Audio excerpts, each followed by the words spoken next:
ഇത് നബി തങ്ങൾ പറഞ്ഞു, സതുസാലിഹൂന റൂമ സുൽഹൻ ആമിന, നിങ്ങൾ യൂറോപ്യരുമായി അമേരിക്കക്കാരുമായി സമാധാനപരമായ കരാറുകളിൽ നിങ്ങൾ ഒപ്പുവെക്കും.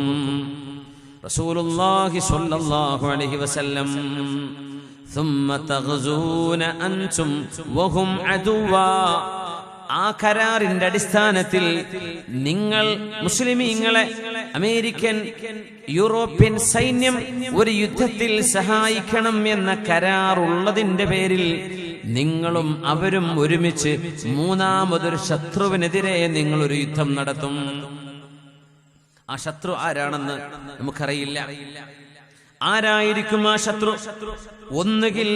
ഒന്നുകിൽ ആ ശത്രു ഈസ്റ്റേൺ രാജ്യമായിരിക്കും, അല്ല ചൈനയോ റഷ്യയോ അടക്കമുള്ള, അതല്ലെങ്കിൽ അത് ഷിആ ഭരണകൂടം നടക്കുന്ന ഇറാനായിരിക്കും എന്ന സാധ്യതയുണ്ട്.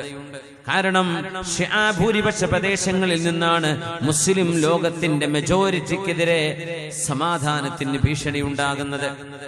ഇന്നതിന്റെ ചുവകൾ കെട്ടു തുടങ്ങുന്നുണ്ട്. ഇറാൻ അങ്ങോട്ട് ബോംബിട്ടെന്നും ഇങ്ങോട്ട് മിസൈൽ അയച്ചെന്നും, ഹൂസികൾ എന്ന് പറയുന്നത് പോലും, യമനിലെ ഹൂസികൾ പോലും ഇറാനിന്റെ സപ്പോർട്ടുമായി പ്രവർത്തിക്കുന്നവരാണെന്ന് മീഡിയകൾ പറയുമ്പോൾ, ഇറാനെതിരായിരിക്കുമോ അറബ് സഖ്യസംഘവും യൂറോപ്പ് അമേരിക്കൻ സഖ്യസേനയും ചേർന്ന് നടത്തുന്ന യുദ്ധം ഇറാനെതിരാകുമോ? അല്ലാഹു അലം. അല്ലെങ്കിൽ ഇർഹാബ് എന്ന് പറയുന്ന, തീവ്രവാദം എന്ന് പറയുന്ന, തീവ്രപക്ഷക്കാരെന്ന് പറയുന്ന ഏതെങ്കിലും ഒരു സംഘങ്ങളെ ടാർഗറ്റ് ചെയ്ത് ഏതെങ്കിലും ഒരു രാജ്യത്ത് നിന്ന് തീവ്രവാദം ഉന്മൂലനം ചെയ്യാൻ അറബ് മുസ്ലിം രാജ്യങ്ങളും യൂറോപ്യൻ അമേരിക്കൻ സൈന്യവും ഒത്തുചേർന്ന് നടത്തുന്ന യുദ്ധമായിരിക്കാം. ഈ മൂന്ന് സാധ്യതകളാണ് പണ്ഡിതന്മാർ മുന്നിൽ വെക്കുന്നത്. ഈ ഹദീസ് 21-ാം നൂറ്റാണ്ടിന്റെ രാഷ്ട്രീയ ചുറ്റുപാടുകളിൽ അതിന്റെ വ്യാഖ്യാനങ്ങൾ ഓരോരുത്തർക്കും ആലിമീങ്ങൾ അതിന്റെ ചുറ്റുപാടുകൾക്കനുസരിച്ച് വിവരിച്ചു തരും. അല്ലാഹുവിന്റെ ഹബീബ് പറയട്ടെ, വമാ യൻതിഖു അനിൽ ഹവാ ഇൻ ഹുവ ഇല്ലാ വഹ്യുൻ. എന്റെ റസൂൽ പറയുന്നത് മുഴുവനും അനിൽ ഹവാ, അവരുടെ സ്വയ ഇഷ്ടപ്രകാരമല്ല നബി പറയുന്നത്. എന്റെ റസൂൽ പറയുന്നത് ഇൻ ഹുവ ഇല്ലാ വഹ്യുൻ യൂഹാ, അല്ലാഹു നൽകുന്ന വഹ്യല്ലാതെ, അല്ലാഹു ഏഴാകാശങ്ങൾക്കപ്പുറത്തെ അർശിന്റെ ഉടമസ്ഥനായ അല്ലാഹു എന്താണോ ജിബ്രീൽ അലൈഹിസ്സലാമിലൂടെ അവന്റെ പ്രവാചകരോട് പറയാൻ ഉദ്ദേശിക്കുന്നത് അതേ നബി തങ്ങൾ നാവിലൂടെ പറയൂ. നബി തങ്ങൾ ഉണ്ടാക്കി പറയുന്നവരല്ല. സൂറത്തുൽ ഖലമിൽ അല്ലാഹു വളരെ വ്യക്തമായി പറഞ്ഞു. ഇതൊന്നും ഒരു പ്രവാചകൻ ഒറ്റക്ക് പറയാൻ കഴിയില്ല. ഒരു മനുഷ്യനെ കൊണ്ട് ഒറ്റക്ക് പറയാൻ കഴിയോ? 1400 കൊല്ലം മുമ്പ് ഒരാളൊരു വിഷയം പറയാ, 1400 കൊല്ലം കഴിഞ്ഞിട്ട് സംഭവിക്കുക. നമുക്കിന്ന് ഒരു 100 കൊല്ലം അപ്പുറത്തേക്ക്, 200 കൊല്ലം അപ്പുറത്തേക്ക് എന്ത് സംഭവിക്കുമെന്ന് ആർക്ക് പ്രെഡിക്റ്റ് ചെയ്യാൻ കഴിയും? എത്ര മനോഹരമാണ് അല്ലാഹുവിന്റെ റസൂല് പറഞ്ഞു പോയത്. നിങ്ങളും യൂറോപ്യരും അമേരിക്കക്കാരും സൈനിക ഉടമ്പടികളിൽ ഒപ്പുവെക്കും, സമാധാനപരമായ ഒപ്പുവെക്കൽ. അങ്ങനെ നിങ്ങളും യൂറോപ്യൻ സൈന്യവും ആ ഒരു സഖ്യ സൈന്യം നിങ്ങളുടെ ഒരു പൊതുശത്രുവിനെതിരെ, ആ ശത്രു മുസ്ലിമിന്റെ ശത്രുവാണ്, അമേരിക്കൻ യൂറോപ്യൻ സൈന്യത്തിന്റെയും ശത്രുവാണ്, അവർക്കെതിരിൽ നിങ്ങൾ പോരാടും. അല്ലാഹുവിന്റെ റസൂൽ സ്വല്ലല്ലാഹു അലൈഹി വസല്ലം തങ്ങൾ പറഞ്ഞു, ഫതുൻസറൂൻ, നിങ്ങൾ ജയിക്കും, വതഗ്നമൂൻ, ആ രാജ്യത്തെ ഒരുപാട് വിഭവങ്ങൾ നിങ്ങളുടെ കൈകളിലേക്ക് വരും, വതസ്ലമൂൻ, നിങ്ങൾക്കൊരു പ്രയാസവും വരാതെ നിങ്ങൾ ആ യുദ്ധത്തിൽ രക്ഷപ്പെടും. ആ യുദ്ധത്തിന്റെ പേരാണ് ഹർമജ്ദൂൻ എന്ന് പറയുന്നത്. കഴിഞ്ഞിട്ടില്ല. അല്ലാഹുവിന്റെ റസൂൽ പറയുന്നു, ثم تنصرفون حتى تنزلوا بمرج ذي تلول.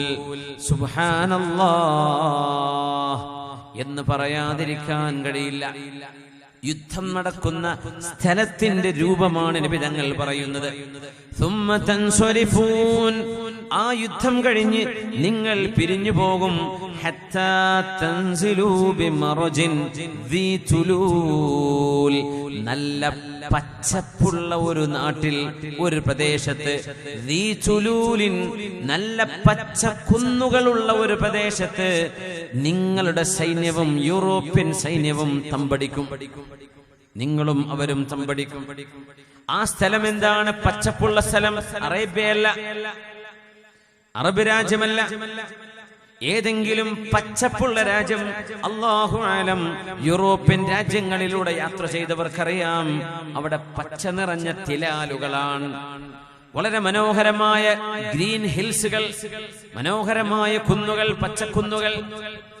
ഇത് യൂറോപ്പിന്റെ പ്രത്യേകതയാണ്.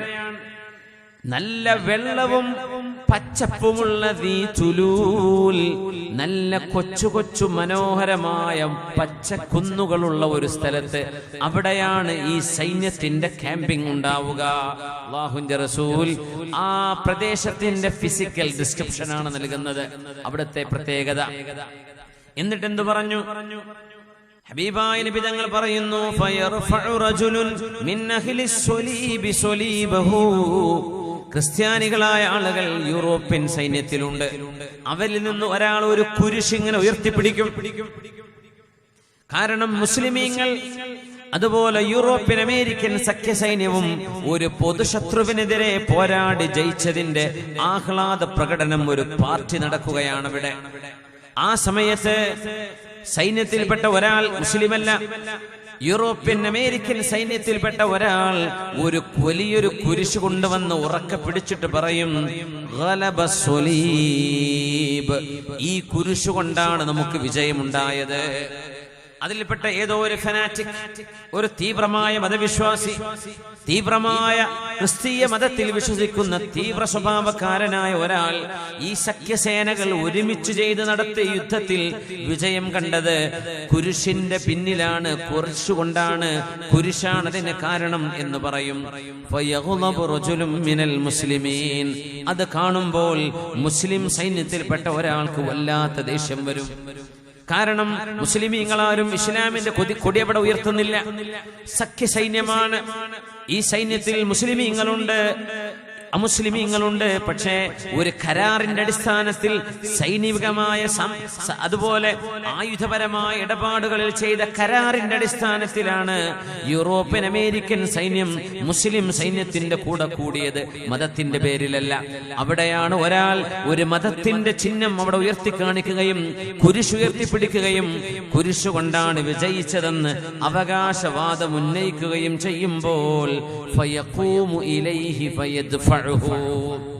ആ മുസ്ലിമായ മനുഷ്യൻ വന്നിട്ട് ആ കുരിശ് പിടിച്ച മനുഷ്യനെ, കുരിശ് പിടിച്ച് അവകാശവാദം ഉന്നയിച്ച മനുഷ്യനെ പിടിച്ചു തള്ളും. വേറെ റിവായത്തിൽ വന്നത് ഫയഖ്തുലുഹു, അയാൾ അവിടെ വധിക്കപ്പെടും. ഫഇൻദ ദാലിക യഗ്ദിറുർ റൂം.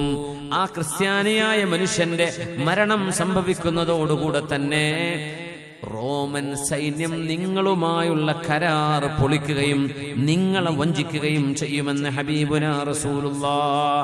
വയജ്തമിഊന ലിൽ മൽഹമ. എന്നിട്ട് ഏറ്റവും വലിയ രക്തച്ചൊരിച്ചിലുള്ള അൽ മൽഹമത്തുൽ കുബ്ര എന്ന് പറയുന്ന ലോകമഹായുദ്ധത്തിന് അവിടെ വേദി ഒരുങ്ങും. അതായിരിക്കും വേൾഡ് വാർ 3 എന്ന് നമുക്ക് അനുമാനിക്കാം. അല്ലെങ്കിൽ അതിന്റെ മുമ്പ് അത് വേൾഡ് വാർ 4 ആയിരിക്കാം. അല്ലാഹു അലം. അൽ-മൽഹമത്തുൽ കുബ്ര ഫയഅതൂന തഹ്ത 80 ഗായ. അവര് വരുന്നത് 80 കൊടികൾക്ക് കീഴിലാണ്. അവരുടെ കൊടി 80 കൊടികളുണ്ടവർക്ക് സൈന്യത്തിന്. ഓരോ ബറ്റാലിയന്റെ കീഴെയും ഓരോ കൊടിക്ക് കീഴെയും തഹ്ത കുല്ലി റായത്തിൻ 12,000 സൈന്യം ഓരോ കൊടിക്ക് കീഴിലുണ്ട്.